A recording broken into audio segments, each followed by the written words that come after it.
Yeah, so I would answer this question in terms of, man is becoming more machine, machine is becoming more man, right? As a base start. So when we talk about artificial intelligence and humanity, there's something that kind of lingers in between them, right? Something called augmented intelligence. Welcome to The Change Lead, the podcast providing leaders with the insight needed to get things done in a rapidly changing and complex world. Subscribe to this podcast so you don't miss an episode. Connect with our community of like-minded leaders on our website, thechangelead.com. Welcome to The Change Lead with your host, Babatope Ipinyomi. Our world is changing. One area of accelerated change is in the field of AI, artificial intelligence. So, I have a question. Are we ready for embedded AI? Is humanity ready for technology that blurs the line between man and machine? To discuss this with me is Lavina Ramkissoon. Lavina is an AI pioneer and thought leader. She's an AI ethics mentor and driver of Africa's artificial intelligence potential. In this episode, Lavina and I have a conversation about humanity and technology.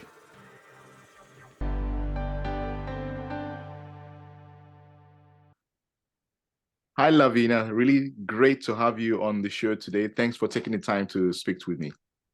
Yeah, thank you so much for having me. Love it. Perfect. To get started, I'm going to start with something around yourself, the way you've branded yourself. So you've got this, I call it a moniker, hashtag. You go by the hashtag AI mom. I think that's very interesting. I like it, perfect branding. Uh, I'm curious, how did you get to become AI mom? I love this question because it has to do with people and the community in Africa. So for a very long time, I've been mentoring and coaching both individuals and startups, and it's kind of become almost I was in a conference, I think, delivering to the women in machine learning in Africa, a sort of conversation, and everyone kept asking me, what can we call you? What can we call you? So it was like such a weird sort of for me back then, a sort of something to think about. And as a result, I had a team that I was working with who were young interns, and leave it to the youngsters to kind of figure this stuff out. So, it was a combination of the youth and the community just saying, well, this is kind of where we see you at, right? And funny enough, am a mom. I'm a mom of twin girls. So it kind of makes the space a little bit interesting and a double play on words. That's just really nice, and I think I like the way you said it's the youngsters that figured it out. As we say a lot of times, we don't give them enough credit for it, but the youngsters are the ones figuring out a lot of the new technology, a lot of things are emerging Yeah. out of that. So sticking with, I think, with the stories and in the speaking that you've been doing, one analogy you've used to describe AI, I think, is a good way to get the audience begin to understand AI, because for a lot of people, AI may seem something foreign, something hard to get their head around, get their grasp fully. One analogy you've used is this genie in a bottle, that we treat AI as this genie. Can you talk to that? Probably it's a very good way of explaining AI to someone who's coming from it from outside. Yeah, so AI as a genie in a bottle was, something that I sort of listened to and heard over the years in terms of just tech. Tech in general has been this genie that's been trapped, and tech can do anything. So I come from a tech background, so forgive my geekness and the love for it. It's very much over and over we've proven in any circumstance that tech can deliver. It can deliver anything you want. And it kind of really took me back in terms of understanding, the entire story of where the genie in the bottle comes about. I mean, it's something that is known across all different cultures. It's pretty much synonymous in any language. It gets reinvented over and over and over again. You know, and that in itself for me was such an interesting intake to humanity, right, and society. And that kind of underplayed the tone of who we are as people, and you know, the genie very much just being the bottle itself.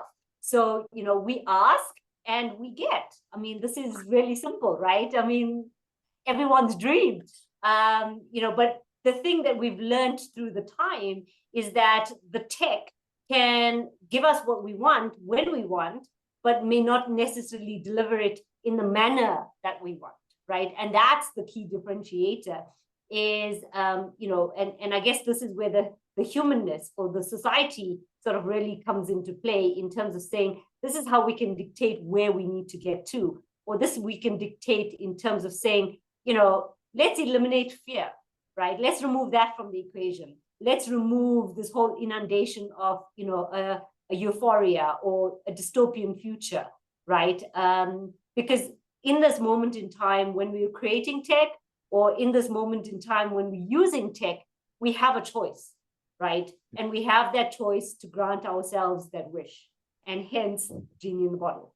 I think it's a perfect analogy, and it's a very good way to begin to understand and how people deal with tech. I think not just AI, but with technology in general. If I think of what's happening right now with ChatGPT becoming so popular, it's almost the same thing. Like, grant me this, create this for me, and you use it like, based on your analogy described, genie in a bottle. So that's really good. You've got the privilege of speaking to a lot of people like you just described, but also advising organizations around AI, around emerging technologies. It would be good to get your take as what kind of advice are you giving? So you've touched on humanity. So what kind of advice are you giving these organizations? And I think more towards as individuals, because you're advising organizations, what can individuals also do? Because organizations need to be influencing people. So it's opportunity people, anybody listening as well. What advice can they take based on what you're advising these organizations? What can they take from that? Yeah, so from an organization perspective, I think it's very much around, you know, understanding what you specifically want. So companies always have this, you know, sort of lull that they find themselves in, which is, let's develop a strategy for the sake of it. Let's automate for the sake of it. Let's buy a new product for the sake of it. Let's keep up with trends for the sake of it, right? And it's almost, guys, let's pause, right? Right? Because we understand that tech can do something, but what exactly do you want it to do? You know, for me, it has always been around matching my human value to what the tech can actually do. And, you know, that for me is where we start really leapfrogging, really shifting Africa as a whole, right? So that entire conscious effort or that conscious thought process that one has to put into something, right, is where I think a lot of companies, you know, needs to start taking a stance.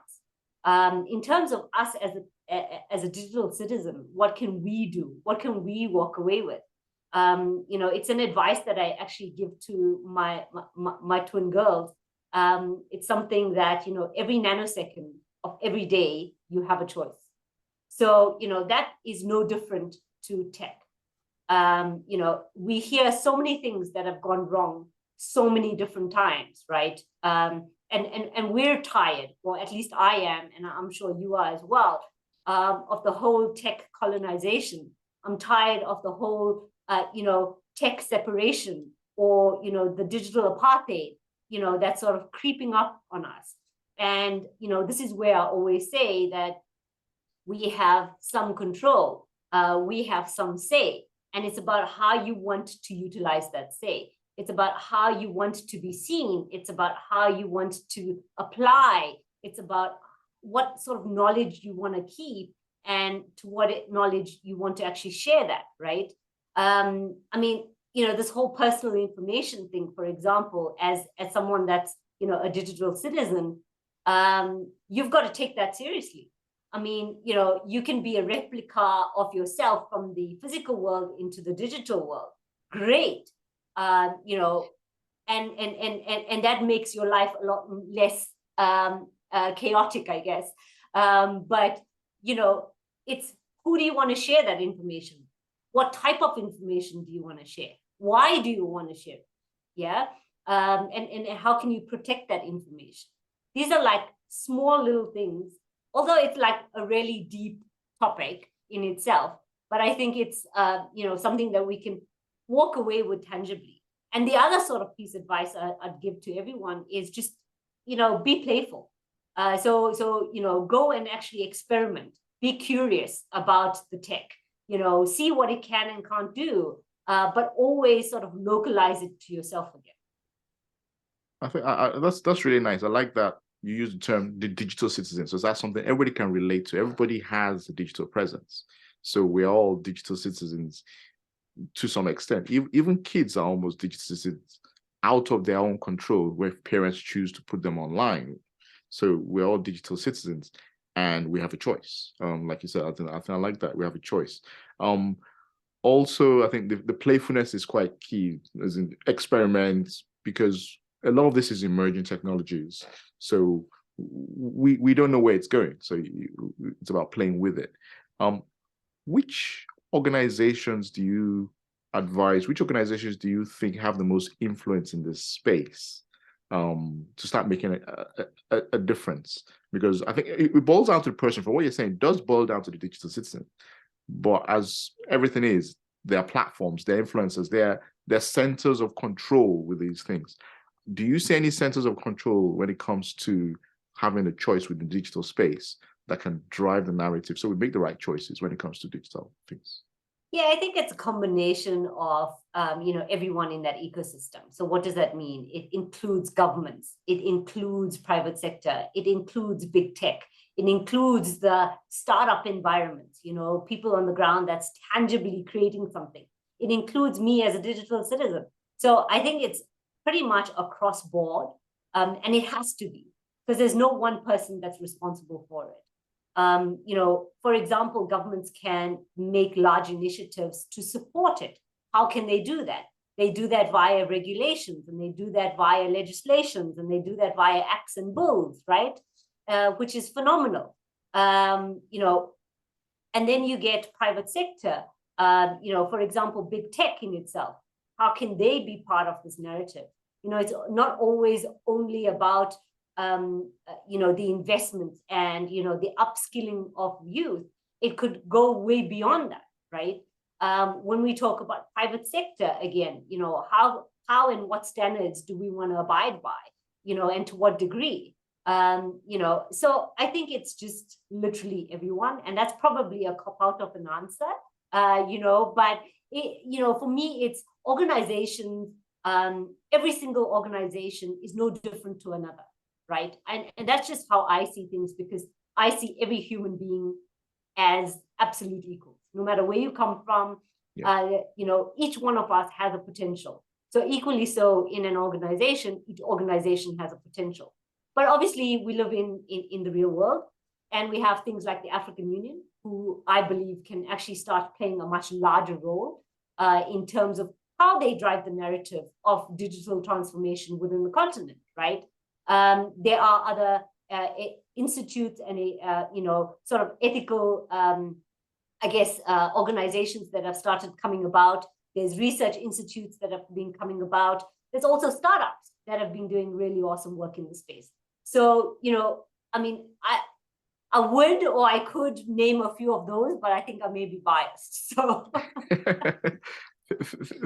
fair enough. But I think I like the fact that we're all responsible. From what you're saying, we're all responsible. Everybody does have a part to play. Even the bigger players, the nation states, the large organizations, they may have bigger clout, but at the end of the day, it's everybody's responsibility to make that digital choice.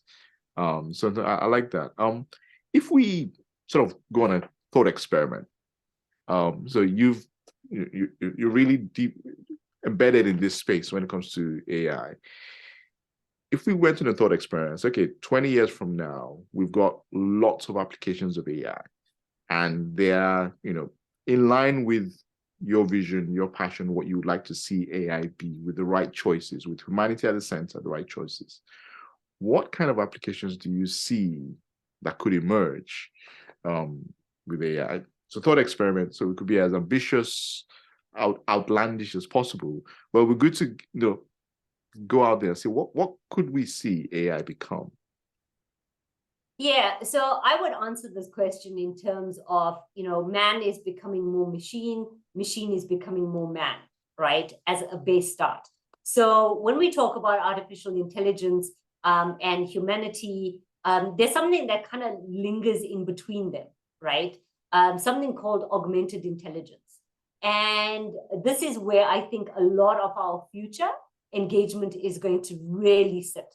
And what do I mean by that? So, for example, if I was wearing a contact lens that was AR enabled or VR enabled and literally gave me real-time access to information. So, I didn't have to introduce myself because it would automatically pop up on the screen with who I am, and, access to the rest of me. If I was playing a sport, and it would give me that real-time view of where I could improve, right? So almost making humanity super human, if I could call it that. Yeah, lack of a better word, I promise. But so we're going to start gravitating into a space where it's about our food. You're busy cooking something and you automatically know how many calories, what does it have, where did it come from, is it really organic, isn't it, like everything's going to become so super emerged, right? Or what we term embedded, right? So all of this stuff is going to happen seamlessly in the background. And last year, for example, the word of the year was the metaverse. The year before that, the word was interoperability. So how do we create an infrastructure layer for ourselves such that all of this tech can actually sit on it and work absolutely seamless? So, for me, that whole augmented intelligence is going to be an arena that's going to really, I guess, change how we as humans sort of function, right? And almost give us that, conundrum of being superhero-like, right?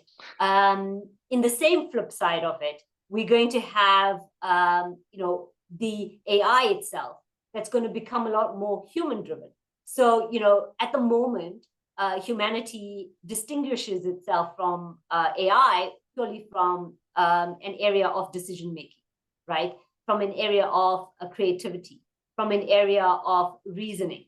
And I think until that particular point comes in, and they get more emotional and they can reason better and they can self-develop and self-learn, then those are the things that it will start gravitating towards.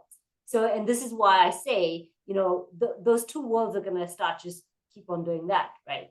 It's either going to just stop at a balanced point or it's going to just cross over each other, right? And a lot of the futurists talk about that crossing over because this is where AI is going to overtake us. So yeah. It's a very interesting take on it, actually. But when you listen to it, it makes perfect sense. I would have thought of it, but it makes sense. With man becoming more like the machine becoming a lot more like man. And it's very likely, as in just thought experiment here, that there will be a crossover because there's always a spectrum. There are people who will choose to be, I will not touch AI until the last person in the world has gone there. And there are people who say, I'm going to try it, even if it's failed 1,000 times, I'm going to give it a go. So there will most likely be a crossover. Speaking on that, there's one area that always fascinates me of how the area of education. I'm always fascinated at how will that space change, because we sometimes don't prioritize it, as in governments tend to not invest as much as they probably should, but that's the future. That's how the future generations are. I don't know if you've had thought to see or thought about that at all in terms of how could emerging technology, AI, machine becoming more like man, how could that dynamic influence education? And any thoughts on how we keep humanity in that space when it comes to education and machine learning and AI? Yeah, so one of the sort of initial jobs that is recommended for AI to kind of do a lot of the automated tasking is actually in education. And that comes as a surprise because everyone goes back and says, "Oh my God, a life without teachers, what do we do?" But it's about the acceleration of information, it's about the delivery of information, and it's about keeping that key concepts right. So, for example, if you could literally learn anything within the shortest space of time, why wouldn't you, right?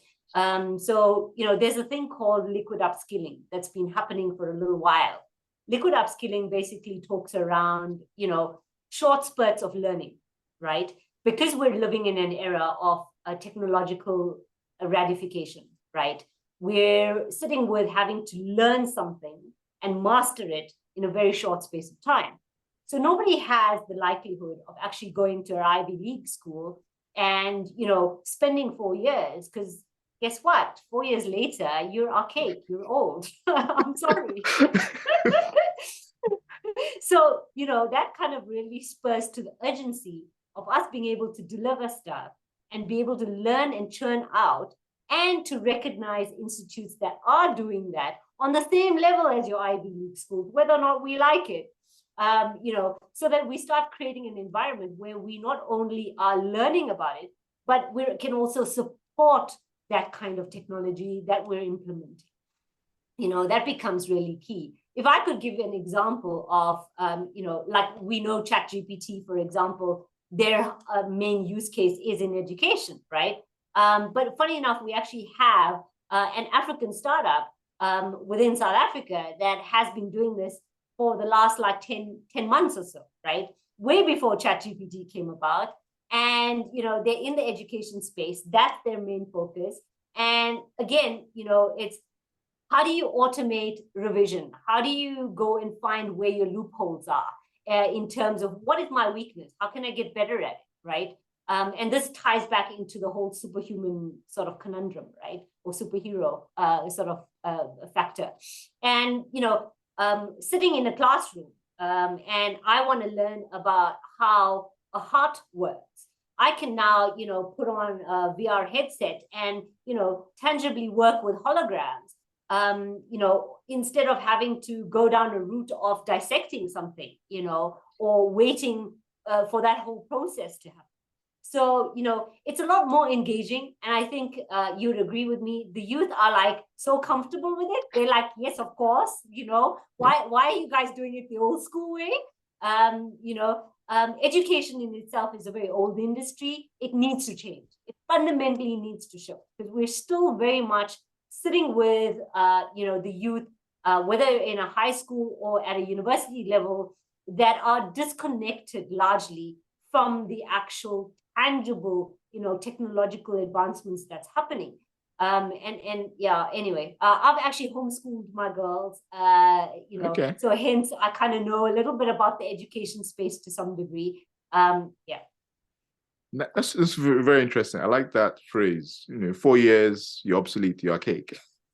It's true. It's a tough message, but it is true when you look at it from an application perspective. Because I think about it with my kids as well. And I actually asked a question from one of the head teachers once that, how do you know you're preparing them for the future that will exist?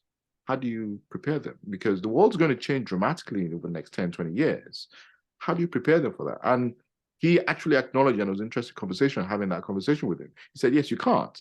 You can only lay the foundations, but the world is going to shift. So anything specific that you teach is not the reality that they're going to walk into. So I think it's good insight. I'll probably have a further conversation on how you are homeschooling your kids, because it's quite important that we prepare and children are prepared for the reality of a very dynamic, rapidly changing world. So insightful. You've spoken a lot about having humanity at the center of these developments. Can we just go back on that? What can we do specifically to ensure that as we're making those choices, humanity is kept at the center of AI, kept at the center of these emerging technologies that are affecting our world? I think it's definitely surrounded around the points of, being conscious. So, making a very intentional decision when we are, or an intentional engagement when we are. I think the other area is transparency. We come from a very, I guess, traditional viewpoint, right? Where we've been taught for generations over and over that, transparency means, oh my God, you're going to lose power. And that's something that I think we need to mentally make a shift on. So yeah, I mean, things like being very transparent, open, very intentional, those kind of things for me kind of sit at the core of it. As much as it's about our emotions, it's not. It's more baselined against our values. Because we know that emotional decisions can kind of take us from 0 to 1,000 in a split second, right? So let's not go down that route. Let's rather value base ourselves. Let's rather say ethically, morally, value wise, what can we do? And I think that kind of resonates a little bit more because it talks a lot into our cultures. And we know Africa is so diverse in its cultures and its languages. And it kind of becomes almost instantaneously very inclusive. Okay, I like that. So we have to be intentional. Transparency is key. What developments do you see happening in Africa right now, Zane? Because this is your focus. It would be good to dig into a little bit of the passion you have for the continent in general. What developments do you see in Africa that you like to showcase? You're really proud of, and areas where we can all chip in and contribute and make a difference. I love this question. So, one is in education, as I mentioned. There is an AI startup, who's already playing in that space. They're doing some really phenomenal work. There's another company that I came across probably about 4 years ago. So they are focused on NLP, which means they're taking our traditional languages, our traditional African languages, and being able to place them onto an AI system that anyone can converse in any language, right? That's huge. That means that we're including a lot more people, right? Automatically. When we talk about, credit, for example, there's companies that are sitting and profiling individuals that have never had a bank account. How do you do this? Your mind goes crazy, right? But again, it's that inclusion back into society. There was an example of a humanitarian case, I guess, or a refugee case that I came across probably about 7 years ago. And I was fully blown away with it because it's something that I think, why have we not highlighted this even more, right? And it's such a basic thing. I mean, a team of people literally spent about 3 months with the refugees and homeless people and kind of follow them on a day-to-day basis, kind of hung out to kind of see what the real need is, right? And the real need was a smartphone. And you think, hang on a second, something doesn't quite fit with this, right? But then they actually went ahead and tested it. So they got a company, a telco, to kind of say, let's, issue out a couple of phones. Let's go ahead and give you some, data, or let's have some with no data. Let's see what you guys can do. And the whole thing was, it came back to creating an app. You didn't have to be connected to the internet. It worked off USSD, which is something that is super common in Africa and gave rise to, mobile money, which is the first in the world, by the way. So, they developed this system where someone can engage. So a refugee and a homeless person can literally walk into a restaurant and pick up food that is left over. I mean, this is the inclusion, inclusion on so many different levels. You make someone feel human again, and that is priceless, for me anyway. So that for me was probably one of the most profound examples and applications of where, you have a functionality or a piece of tech that can actually speak to mass volumes, right? And imagine if you further extend that, to other services,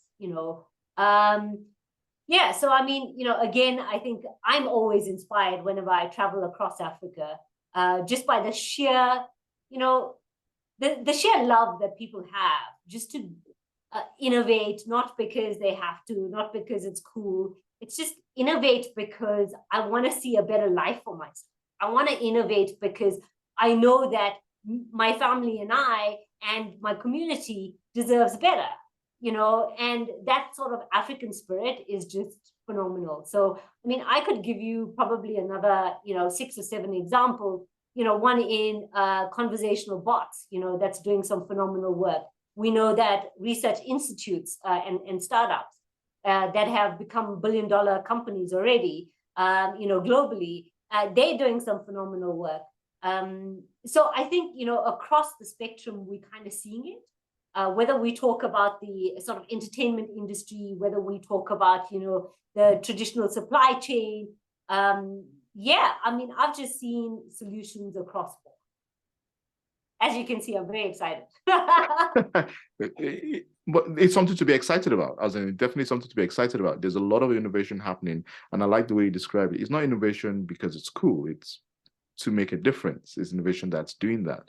So that's brilliant. I know. Thanks for sharing those examples. It's something that I wasn't aware of, that breadth, and a lot of people not be aware of that. So I think that's quite key. And I'm going to probably do a bit more research and maybe have a few follow-up episodes that dig into some of those examples that you've shared, because it's something that around the world people want to see this innovation, as in it's definitely needed in Africa, but around the world everybody wants to see it. So it's about showcasing what is happening where. And sometimes in the place of greatest need is the place where you have the greatest innovation. And because that's where it's needed, the innovation is needed straight away. So it's brilliant. No, thanks so much for sharing that. Just in closing, it would be good to, share maybe a little bit about yourself, anything interesting you're doing right now. How can people reach out to you? Any final thoughts and words as well? Okay, so I'm always a busy bee, as you know, wear many different hats.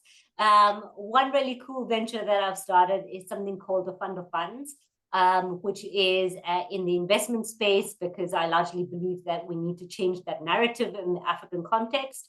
So yeah, that's something really cool that I've just started.